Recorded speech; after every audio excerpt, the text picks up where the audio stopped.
left, right. Yo, I think you're going to like this episode. We are talking about future cars and how they're going to suck. Pretty interesting conversation, but I predict that cars from 2010 to 2025 are going to be the most popular vehicles in the market in history. All right, check it out. Let me know what you think. And don't forget, we also got the gift guide at the half-hour mark of this podcast. So let us know what you think about the gifts too, and I'll see you on the other end. This is SipTalk. Grab a drink and enjoy. Of course, it's good.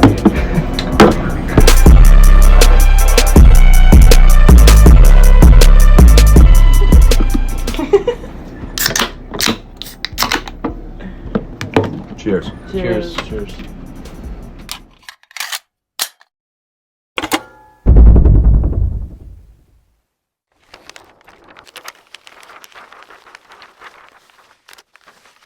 Hello. Welcome to Sip Talk. This is episode 155. My name is Justin DiGiulio out of my basement in New Jersey, joined by James, the Bosniator Boswell, professional bartender, professional referee, accountant, and philosopher. Glad to have you, James. Yeah, good to be here. What are you cracking open down there? You know what it is. Bush ice? It is. So I'm on this, usually bring a glass down to my desk downstairs. And at the end of the podcast, I usually bring it right back up, throw it in the dishwasher. But I've only really been drinking vodka for the last couple of weeks. And this every time I come down here, I go, oh, there's a cup there. And then I sit down, we go live, I look at the cup and go, oh, shit, it's a dirty glass. So looks like it's going to be, I'm not drinking vodka quite straight today. I got the flavonoids in the glass here to help with this vodka in the black bottle from Belvedere called Unfiltered Rare Diamond Rye, which I thought it's got the gold on the label. I thought maybe was a whiskey, but indeed it is not. So today we got two cool things we're going to talk about.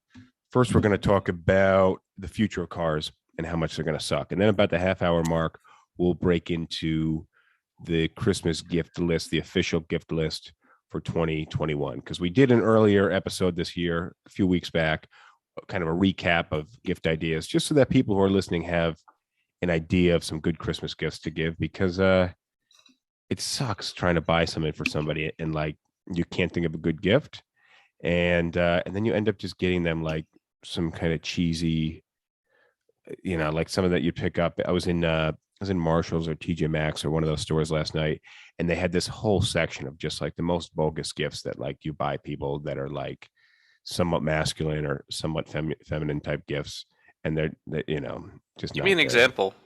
Like a shaving kit with just like the poorest quality leathers and just something that you wouldn't want to sit out on display in your house. You know what? A straight razor is actually. And you're not going to find a straight razor in these gifts. You're going to find some cheap like Harry's subscription razor service. I'm not shitting on Harry's, but I'm just saying it's not something you're going to want to leave out on your counter. If you're going to give somebody a good gift, I would give them something like a straight razor, which is actually a great gift, and that's been on my gift list, a few times in the past, plus some accessories to accessorize it. But look, we'll get there in a minute. You shared with me, what was it, last night, this article, or it was earlier today? Maybe yesterday. Okay. Do you remember the publication you read it in? I can look it up. Okay. What was the title of the article? I don't remember. I just remember what the article was about. You came prepared today. I'd like to cite the reference. I wasn't aware that I was going to have to cite my sources. Well, I figured that was it was from treehugger.com. Treehugger.com, intelligent speed control coming to European cars in 2022. Yep. And 2 weeks away. And the cover photo for the article was kind of like a 50 mile an hour, 60 mile an hour, like error symbol popping up, presumably on like someone's dashboard display or something. So I have predicted you and I are both fans of manual transmission vehicles. So we try to buy, as if it's going to be a daily driver, the most modern vehicle we can for the sake of reliability. with a manual transmission. And since you can't buy any 2020 or newer vehicles with a manual transmission that I know of, There's very few. Even at the Porsche dealership, I haven't seen any. And they're like, oh, well, we have Tiptronic. I'm like, yeah, but No. pushing a button to shift, I might as well be playing a video game. I want the feeling of I like rack and pinion steering just because I like the way that feels. So pushing a button to shift isn't the same as putting in the clutch, shifting the gears. In the high end Tiptronic transmissions are actually faster and more efficient than a stick shift. And if you were to be racing, for example, Formula One for the longest time uses paddle shifters. And the advantages are, one, it's faster, and two, you don't have to take your hands off the wheel to operate the transmission. So in many respects, those transmissions are superior for racing. Okay. But when you're driving around town, you're not racing. Yeah, you might be going for speed, but it's still for pleasure. Right. And so there's nothing that can compare to the physical act of having to operate the clutch and find the gear and match the engine to the next gear and blipping the engine to get your downshift right. And all those things that just make you feel like you're driving, you don't get from paddle shifters. You just don't. Well, there are elements of driving that are simply for the experience alone. Just like you can order food or you can buy cookies or something like that, or buy a cake. Some people really enjoy doing these things manually. Right. Yeah. It's if you order a nice meal from someplace, there's certainly going to be satisfaction from it. But if you make a nice meal for yourself, you feel that much better about it because you're like, I made this. You know, in the 50s and the 60s, when all the food was kind of becoming instant, it was kind of post-World War II, where they had like Tang-like products. And I feel like 70s were the peak for that. Maybe, yeah, but I'm thinking the early days of it. So the early days, they had, you buy right now, you can buy like cake batter or something like that, or cake mix. And you basically have to add a couple of eggs, a little water, and some Interesting oil. Fact about that. Hold on, we might have the same fact. So you add a couple of eggs, you add a little bit of oil and some water, you mix it up, you put it in the pan. That's what it is now. Now, initially, it was just add water, and nobody liked it because it was too instant. And people, is this where you're getting at? Yeah, the marketing department tested these things, and they found that when the products that didn't have the egg already added into them, where you actually had to add the egg and the oil and stir it up yourself, showed much higher ratings. Even if the taste was the same between the two products, people were much more satisfied with the one where they cracked the egg themselves. Exactly. Even though getting the egg into the blend is, technologically, it tastes basically the same. People liked it better because they put in more work. So that was something they tested on. Now we know driving a manual transmission car is a bit more involved than cracking an egg into a bowl of batter. But for me, it's the same idea. I want to be doing certain things myself. And I understand there's a lot of it I'm not doing. Well, and it's also unless you've got like a really high-end automatic manual transmission, then a lot of times it's the illusion that you're creating, that you're shifting the gears, because there will be times where you'll tell the car to shift the gear and it won't let you. Like if you're doing like 35 miles an hour and you want to go into 6th or 7th gear, the car won't let you. You talking about the newer Tiptronic vehicles? Yeah, it'll lock you out. And now, like, part of it's good where, like, if you're doing 80 and you want to shift into 2nd gear, it won't let you either. Yeah. So it'll have lockouts to prevent over-revving the engine, but it'll also have lockouts to prevent you from lugging the engine. And there are some times where you might actually want to be in 6th or 7th gear going 35. Like, there's been times where I've been driving down, like, a street that has a very low speed limit and there's no traffic, and I just want to like cruise with like the engine doing the least amount possible. So I might be in 5th gear at 35 miles an hour. Exactly. Yeah, the car doesn't want you to be doing that. So here's my theory though, is that, and I don't know if I said this already, but the most valuable vehicles in all time history are going to be 2010 to 2025. the vehicles that have as much of the new technology as possible without the newest technology that's hated, like the speed control, like the maybe GPS or the integrated like Facebook and Twitter notifications or some shit like that. Because like a giant tablet in the console. Yeah, you could have that when you're not actively driving the car. And you see that now, and I see people look at the Teslas and go, well, that is very plain, and there's just a big iPad in the middle. Like that's not cool at all. So I'm predicting that the most valuable vehicles will be 2010 to 2025, and because they're going to get the best gas mileage. It's likely also to be the electric vehicles of those years. So the best electric vehicles that are produced over the next few years that don't have the speed governors on them. That's a huge question, because the article that I sent you is only for EU, but it's a demonstration that this technology exists and is being implemented and accepted not far from here. And well, I mean, dictatorship China went under lockdown during coronavirus, and we immediately followed them. So that's not maybe such a great idea. Whereas putting governors in cars, to me, sounds, from a political view and from a governing view, like a safer move. And I've always questioned myself, why does this car do 160 miles an hour?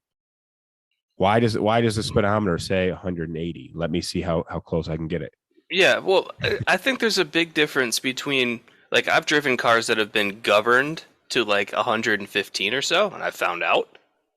But there's a difference between having a governor set at some high but reasonable limit of like 100 to 120 miles an hour, because there's not really a legitimate reason to go 100 miles an hour in a car.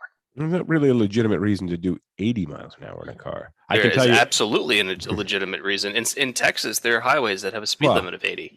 Sure, but if the speed limit's 55 or 65, now what speed limit in Jersey is 65, and everybody does 90 miles an hour, which I find, coming from New York to New Jersey, and I drive in the highways in New York all the time. Now that I'm driving daily on the highways in Jersey, especially in the old pickup truck that I have, the pickup truck, like, it's huffing at 70 miles an hour. And, I got to really be pushing it up to 80, 85 miles an hour just to keep up with the traffic. And I don't like pushing the car, but I also don't like cars whizzing by me at 90 miles an hour while I'm doing 62.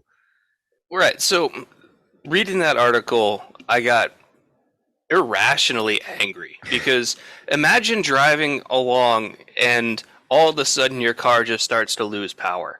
Not because there's something mechanically wrong with it, not because the engine isn't powerful enough to go that speed, but because the computer in the car says you're going too fast. And the way that this technology works is through a combination of cameras in the car and GPS technology that, given that this is an EU regulation, I would have to imagine is always on. And the only way that you would be able to turn it off would probably be to illegally modify your car. Which is going to, if you've tried to do any mechanical work on a vehicle in the last decade, like I used to, we grew up doing work on like Jeeps and cars from the 90s. You try to do work on a car from the last decade, it's almost impossible. And that's mechanical. There's a great video. I don't know if you ever watched Top Gear, but one of the hosts for Top Gear has a Tesla. And the Tesla, he said he didn't drive it for like 2 weeks or something. And he wanted to take it for a drive, so he hooked it up to the charger to just top off the battery. And he gets in the car, and the car won't start. What happened was, even though the main big battery pack that actually powers the motor on the car was fully charged, there's the separate, smaller lead-acid battery that, like every car has, that went dead. And for some reason, charging the main battery, there wasn't like a little relay to trickle charge the lead acid. And so he had to remove the lead acid battery to actually trickle charge it. And where the battery was, he had to take off like all sorts of trim and everything just to get access to the battery. Wow. Like, not even like opening the hood, but trim. No. Like, this was buried kind of in like behind like the front bumper, I think it was. And so like you couldn't access it by just like popping the hood and like reaching around or something. This was something where trim had to be removed to even access it. And it's one of those ones where you just like, cars are no longer designed to be worked on in a realistic way by the consumer. And the reason for that is that if you make it really difficult to work on without the dealership's tools or whatever, then you're going to have to go to the dealership anytime there's a problem, which means more money for the dealership and less money for you, and also for independent repair shops. Which also means being a mechanic takes more schooling, but because more people need to go to the mechanic, it probably pays better. Well, it's not just that you're going to have to learn more to be a mechanic, but it also makes being a mechanic having less transferable skills. Because if you're a mechanic for Mercedes-Benz, then you might not have the training to work on Toyotas, because the way that Toyotas are set up proprietarily is going to be different, and you're not going to be able to do the same kind of things. Yes, I see you there. But also, it's going to be less mechanical and grease and nuts and bolts, and more computer programming and electrical engineering. The worst thing, in my opinion, the worst thing that can happen to a car is for it to develop an electrical problem. Yep, I can tell you that about the pickup truck, where there's a loose ground or some ground that's fucked up somewhere, and just can't get to it. So Prima talked about playing video games while you drive, so like you can actually do that with Teslas, and it's a huge safety issue. That would not surprise me at all, and I don't know why we're encouraging people to do that already when the technology is not there and other people are manually driving their vehicles. That's going to be the biggest factor. I actually think there's going to be a lot more accidents because when there's a lot more self-driving cars on the road, because the self-driving cars won't be able to account for the variations in human behavior as well as humans can. Self-driving cars might be safer above a critical mass. If you have, I don't know what the number is, but I'm just going to make something up and say if 80% of the cars are self-driving, then probably things get safer because all the self-driving cars are running the same program, so they know what's going on. Sure, but you're understanding exactly what I'm saying. Up until that point where maybe it's 60% of the vehicles in the road are automatic, they're going to be less safe. I ascribe to that theory. But reading that article, it made me think about technology and how, like, if you buy a car that has this electronic automatic speed control, like, it's not really your car. Well, so that's something else that I totally forgot about that I wanted to talk about. You actually mentioned it. And what you were saying is that we have physical, unobstructed ownership of less and less and less. Mm-hmm. And instantly I thought back 15, 20 years ago that when your TV breaks, that was about the time you started buying a new one, right? Whereas back in the day when we were kids, your TV would break, you would repair it. It was your object. Well, now things are more. It's kind of a bad example because it is. But that's where my mind went first. Mm-hmm. Is that things are more replaceable now? But they've gone from just being replaceable to the fact. So you're no longer married to the electronics that you spend $3, $5, $6, $8 on because they're so replaceable. But now you're almost renting things. I think Apple's a good place to look for that. For their most recent phone, this isn't the only time they've done it. It's just an easy one to pick up. So if you replace a screen on one of the new iPhone 13s, if it's not done by an Apple shop with like Apple software to verify things, you can buy a perfectly legitimate screen. You can buy an Apple manufactured screen and install a new screen on an Apple phone, and if it wasn't done in an Apple shop, then a significant portion of the features on that phone don't work. Not because the hardware was installed correctly, but because the software prevents those features from working because it isn't matched by Apple to the new screen. So the screen will have some kind of a hash, and the motherboard will have a hash, and if you don't bring it to Apple to do it, to match those two hashes together with their software, then you're going to have a phone that is not fully functional. And to me, that's not owning your device. If you can't make repairs to your device on your own, then you don't own it. Well, this also goes along with the Internet of Things, is that Mm-hmm. each of your devices, and when I say devices, you think like iPad, iPhone, things, Apple Watch, but that also could mean now your connected refrigerator, your connected toaster. Now you're not fully in control of them, and you have to rely on somebody else who actually owns whatever software, algorithms that are running to keep it working with fluidly with everything else in your home. Yo, think about how stupid this would be. You know how often, think about 20 years ago, because computers today are a lot better in terms of getting viruses and getting bricked by some kind of malware. But think about how often like computers would go down 20 years ago. Now imagine like your refrigerator breaks not because like the coils went out or something like that. No, it's a software issue. Right. Like, why do I need software? Like, I always think like an internet connected toaster. Like, why would you need that? And I don't know if those exist, but I wouldn't be surprised if they do. And I have an internet connected coffee maker. So. Right. That's absurd. And the other thing is the cybersecurity on a lot of these devices is really, really poor. That if you have even like a base level of knowledge on this, it's pretty easy to just hack someone's refrigerator if it's connected to the internet. Like I bet that if you were to give me a day or two, I could learn how to do it and like make somebody and then order some ridiculous groceries from somebody's internet connected fridge.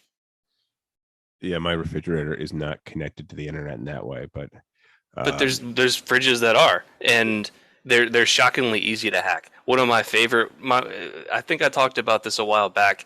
A casino in Las Vegas got hacked. Do you know how they got hacked?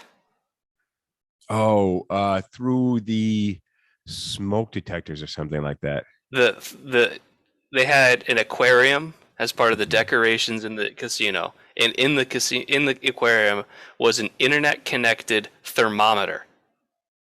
Yeah, that's what it was. Yeah. And they were able to exploit a vulnerability there and gain access to the entire rest of the network, because everything that's connected to your network is like a door. And so you're just checking to see, hey, are all these doors locked? Well, the door behind the thermometer wasn't, and people were able to hack it. Think about how ridiculous that is.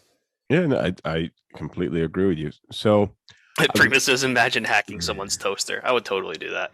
So what I'm thinking is that we're going to see a trend for things to start getting more retro.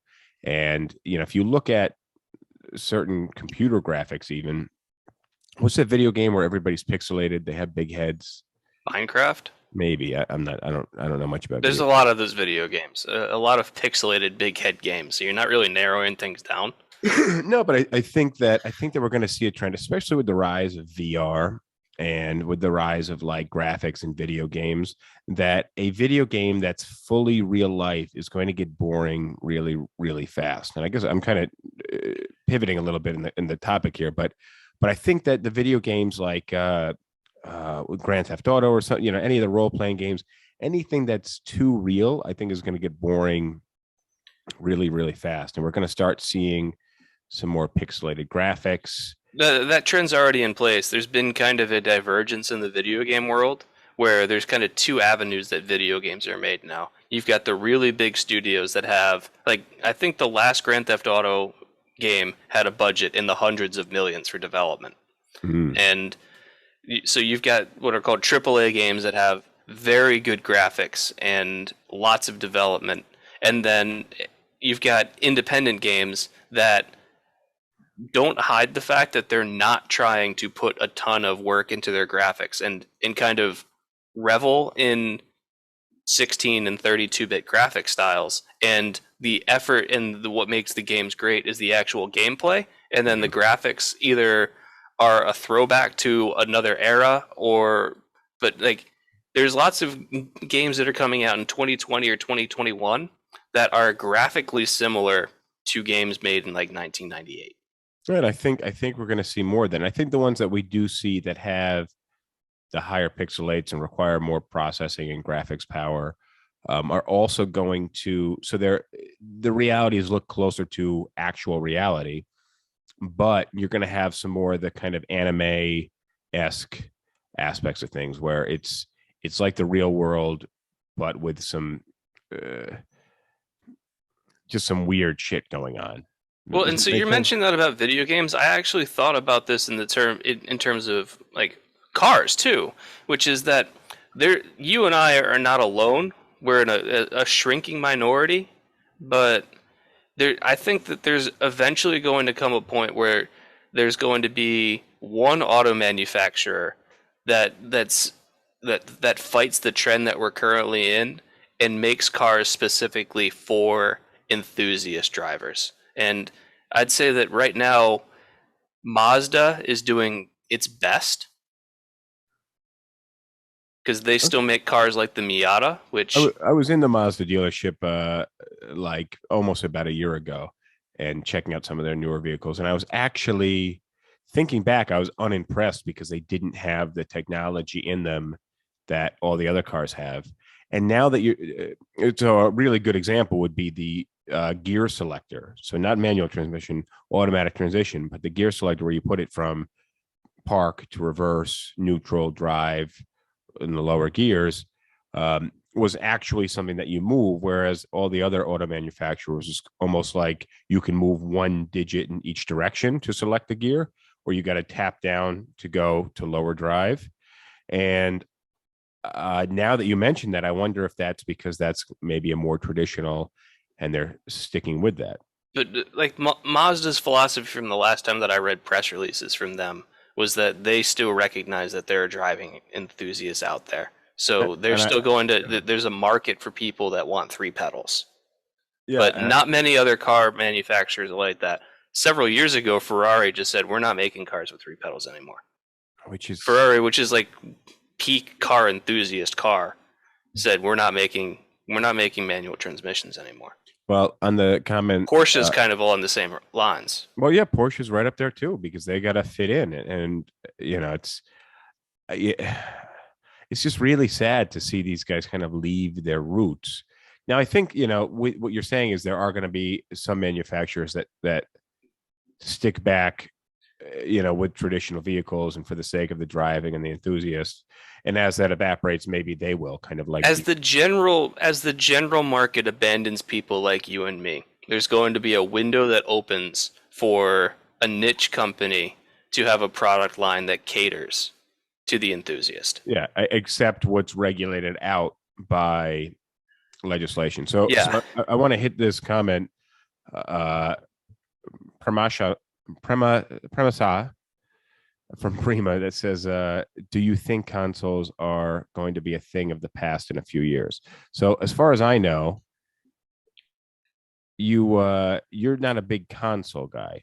No, I'm 100% PC gaming. So I was going to say on the holiday gift guide that an old video game console would actually make a pretty cool gift. And I went by an older video game store in Jersey that had a whole bunch of old consoles and a whole bunch of old video games that you have to on the which you actually shouldn't do. That's really bad for the cartridge. But what do you think? You think it's going to be a thing of the past, or you think people are going to? No, it's already something that people really it's a growing market for retro video games. It's been hot for a while, but it's probably going to continue to be, because in much the same way that records and like playing actual vinyl records on a record player has gotten more popular in the last 5 years, the same thing's happening with video games, where there's something about the authenticity of having a physical thing that people really like.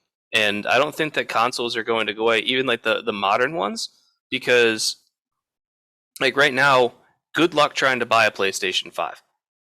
If you can find a store. Is that a new one or an old one? PlayStation 5's the newest. Yeah, there's whatever Xbox is calling their newest one, but PlayStation 5 right now is virtually impossible to get at MSRP.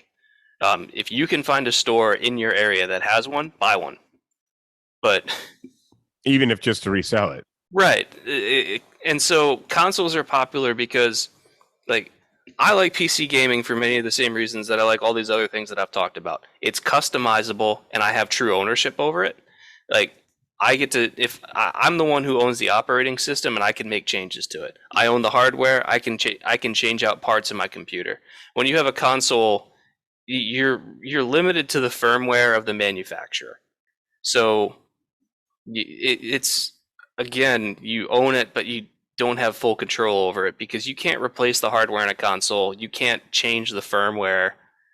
And for some people, they like that because it's convenient, and you're usually getting a deal on the hardware if you were to sum up the cost of the actual computing power that you're buying for a console when it first comes out. A lot of those are sold below market because the companies like PlayStation, like Sony and Microsoft, make more money on the licensing of the games and the subscriptions that they sell for their online services than they do on the small loss that they take on the hardware of selling the actual system. Yeah, it's kind of like a Keurig machine or something like that. The goal is to kind of get you addicted to using the product. And I'm still wildly surprised that people are going to stores like when you can download movies and stuff. And I understand games much larger files, but I'm still surprised that we're traveling to actual stores and that stores like GameStop are still around, because I think that's why GameStop has so many headwinds, is that every platform, be it PC or some console, has its own version of some digital only online store. And me personally, I play games all the time, a ton. And I haven't bought a physical game. I don't know when the last time I did, actually. Well, you download to the PC, yeah? Yeah, I use Steam. I like Steam as a platform. So we got to transition into this Christmas holiday. And so Prima says, wait, Team Xbox or PS5? Yeah, that's what I was going to ask. Team PC. But if I were to have to pick, I would go with Xbox because I never liked the PlayStation controllers. I agree with you. I was always Xbox over PlayStation. I had the original Xbox, and I was never a PlayStation guy. I just don't like the way that the thing feels in your hand. But I'm so like holding a video game controller these days is, even when I see a video game, I'm like, oh, that looks cool, I'd like to play. It's just so foreign, and I just can't. It's like playing a musical instrument. Like I watch people make music. An Xbox controller plugged into my Windows PC right now. And so I guess if I were to have to pick Team Xbox, because I'm still using an Xbox controller just on a PC. So, and real quick, don't you think it's moving more towards VR direction, especially with the Meta? No. I think it's moving towards greater processing power in smaller packages. And if that package right now is an Oculus or something that you strap onto your eyes, something smaller that you hold into your hands, and that's all the processing power, then I think it's trending that way. I think it's trending that you don't need something that plugs into your TV. You don't need processing power in a 12 by 12 or 12 by 8 console box. I think it's trending away from that. So we got a mix of PlayStation and some Nintendo people out there. Nintendo has a completely different philosophy than Microsoft and Sony do, because they're less concerned about making high-powered hardware that has like super good graphics. They're more about accessibility and making fun games. Real quick about the VR thing, because I know like a week ago. Gotta hit these gifts. We gotta hit these gifts. Give me a minute and a half. Oh, okay. I think that VR is being pushed very heavily right now, but I don't think that it's going to take off for the same reason that 10 years ago 3D TVs didn't take off. That was something that was pushed really hard, but ultimately it wasn't. 3D movies haven't even taken off. So. No, 3D movies and 3D TV were something that were pushed really, really hard and are right now kind of a dead technology. And the reason isn't because the technology didn't work. It's that in order for the technology to work, you had to go through an inconvenience. You had to put on a special set of glasses at the movie theater or at your home to watch the 3D TV. And it's going to be the same thing with VR, where you're going to have to put on a pair of goggles, and like VR is a physical experience as well, where like if you want to play a game in VR, you have to move your arms around. You need to have the space available to do that. You need to really have a dedicated area for VR to fully do it.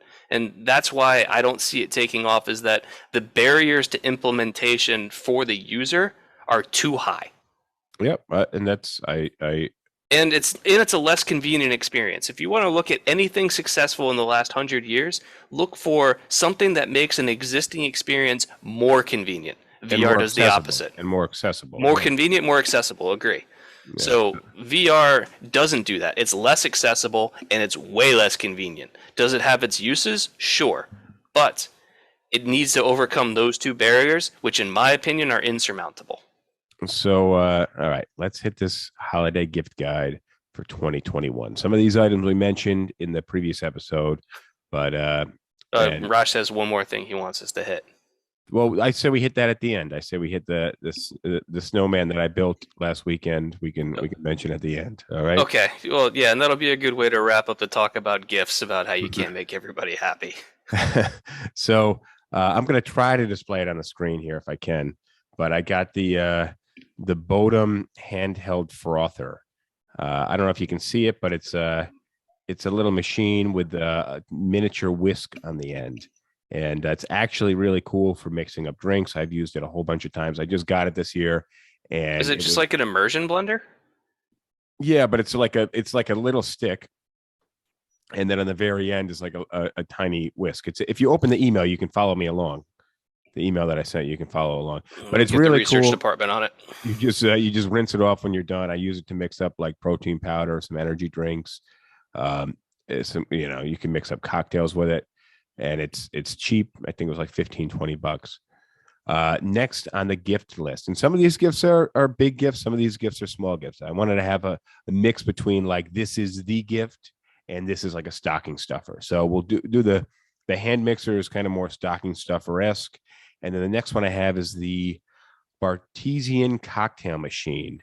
And this is something that you can kind of load your own vodka, your own whiskey, your own tequila, rum and gin onto, and then you throw these flavor pods in there and it'll make your own drink. It's like a Keurig machine on steroids and booze. So that's a pretty cool machine. We got Rosh one for his birthday, and as far as I know, he liked it. And then the next one on the list here is this squat rack.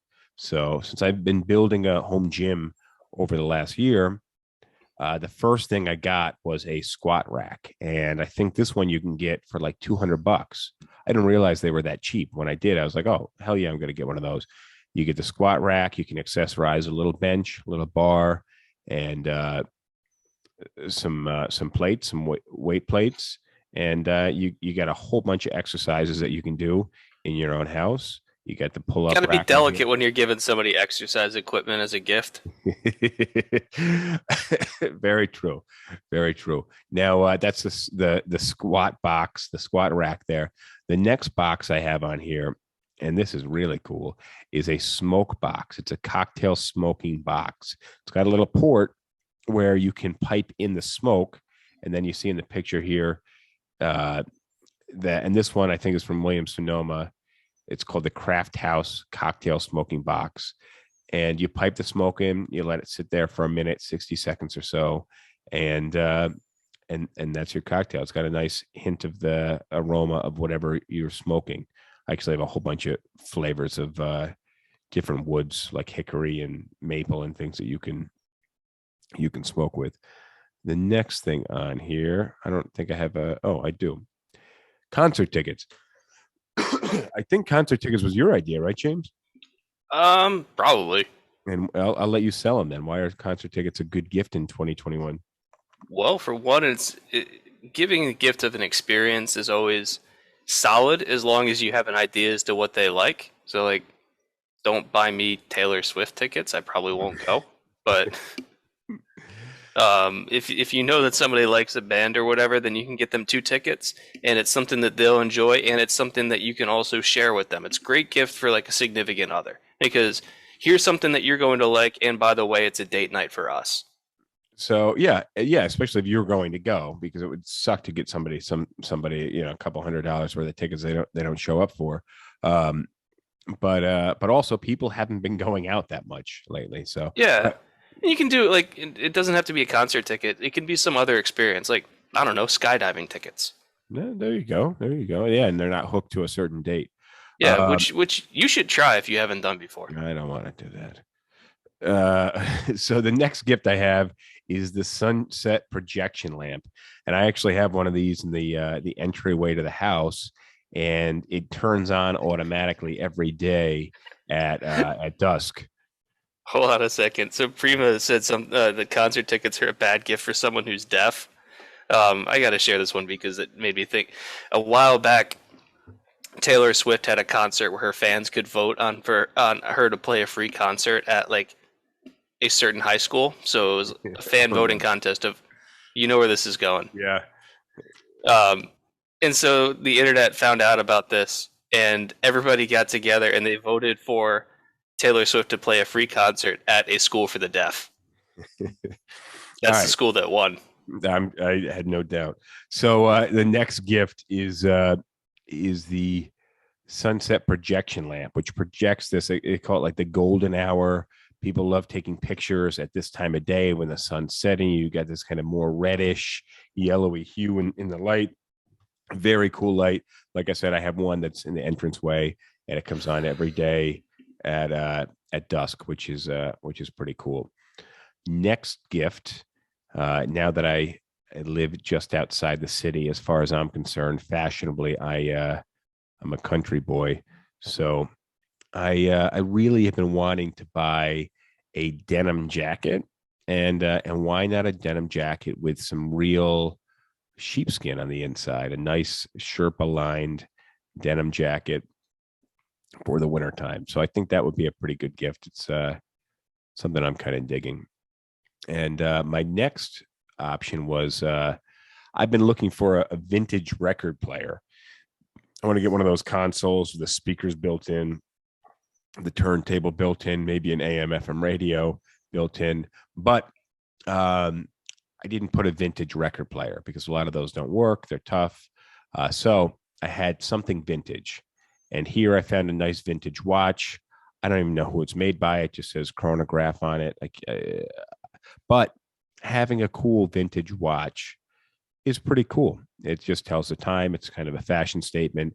And I would rather spend $200 or $500 or $2,000 on a vintage watch than $200 on a kind of a cheap new watch, or $500 on a new watch, because I think that that your money goes further when it's vintage. It's a higher quality product. Not necessarily. No, not necessarily correct, but generally, if you're going to spend $200 or $500 on something that's 40 years old or 60 years old versus something that's brand new, my guess is the older version. Obviously, it's held its value, so there's something there. You drop $200 on a watch now, in a year it's worth $10. Right, but that's not necessarily the new watch is lower quality.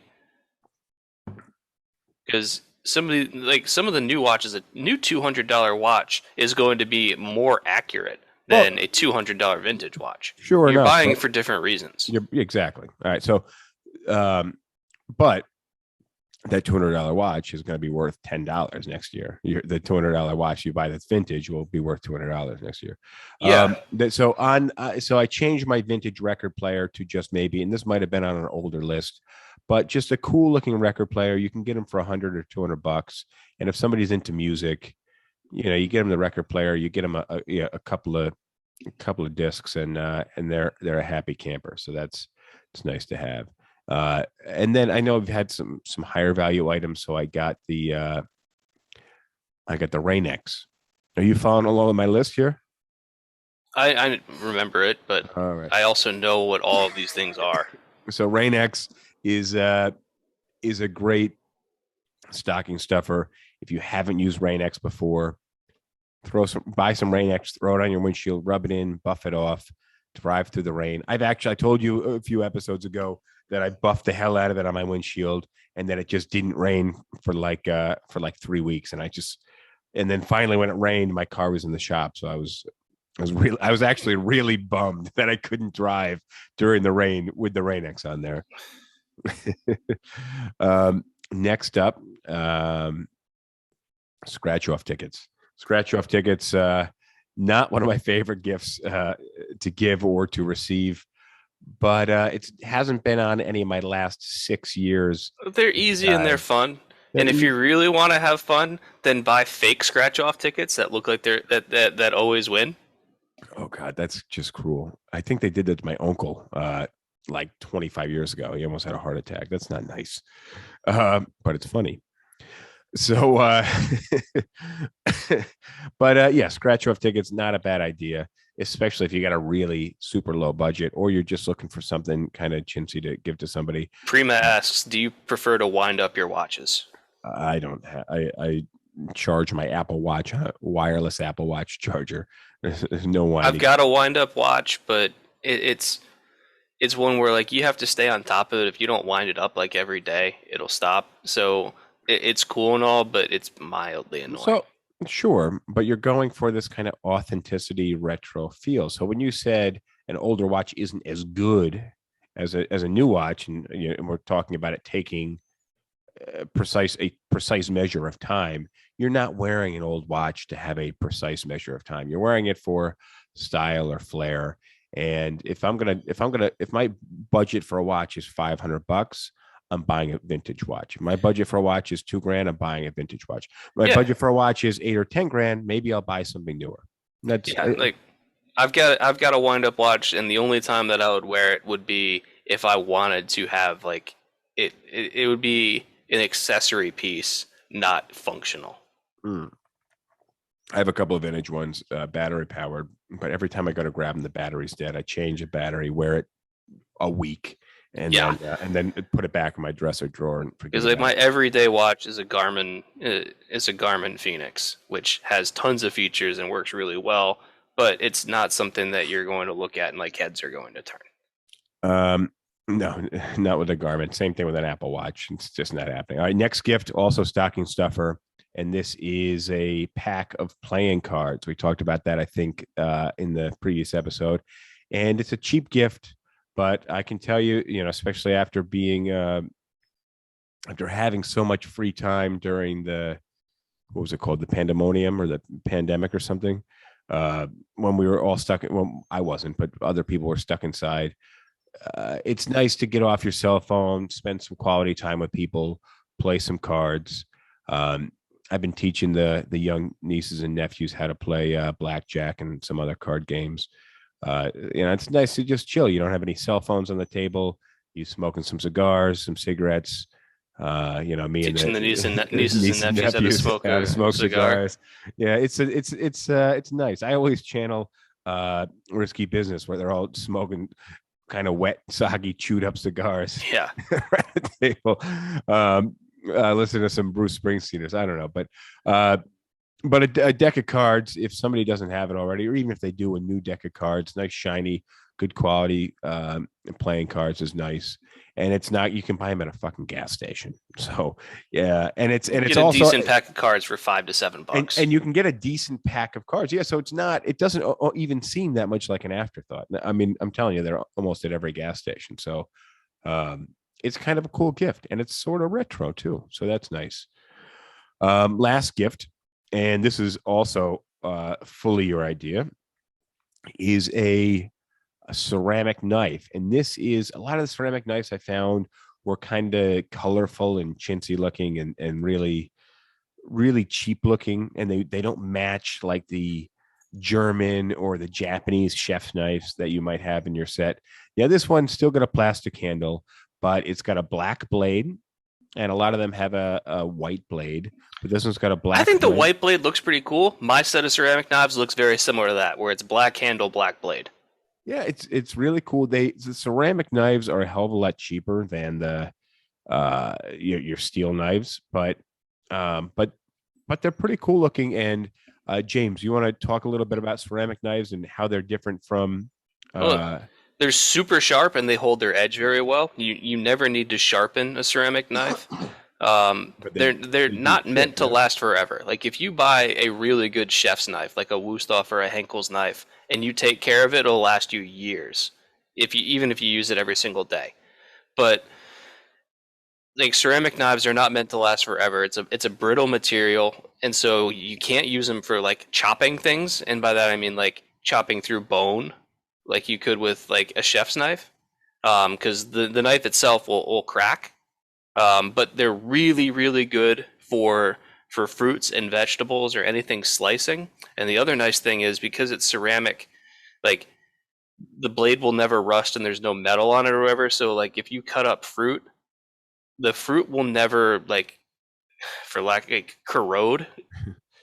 You know what I'm talking about. You're not putting that kind of oxidized metal onto the right. So like when I was bartending, I used my ceramic knife for cutting all my fruit because the fruit would hold up for an extra day or two longer than if I had used a metal knife. Yeah, because you don't have that oxidized rust basically on the food. But you see that one, it's got the plastic handle, it still looks cool. It's tough to find a really super expensive, exquisite, handcrafted looking ceramic knife because they don't exist. They're not the material itself isn't a long lasting material. You might have it for a couple of years, but it's because they chip. They'll always stay super sharp, but after a while, especially if you're using it on the wrong things or you catch, a seed or a pit or something like that, they're gonna dull. They're not designed to last forever, and so like if a really good ceramic knife might run you $30 to $40. Like a really good chef's knife, like a 6-inch chef knife, you can easily spend $150 or $200 on. But the difference is the $200 chef's knife could easily last you a decade if you take good care of it. Yeah, and probably multiple decades, but not this knife. So the one I showed was a Kyocera Advanced Ceramic Revolutionary Series Santoku knife with a black blade. Yeah, which I may actually pick one up for myself. I don't like the colorful one, so I may actually grab one. I think that one was like $40 or $49 or something. Yeah, I when I bought mine, I got a set of 3 for like $30 or $50 or something, and they've been great. So two things. One, I want to tell you in a second about my snowman, and then how do you prevent cigars from giving you a headache? So I've never had a cigar headache, so I don't. The answer is you build up a high tolerance to nicotine.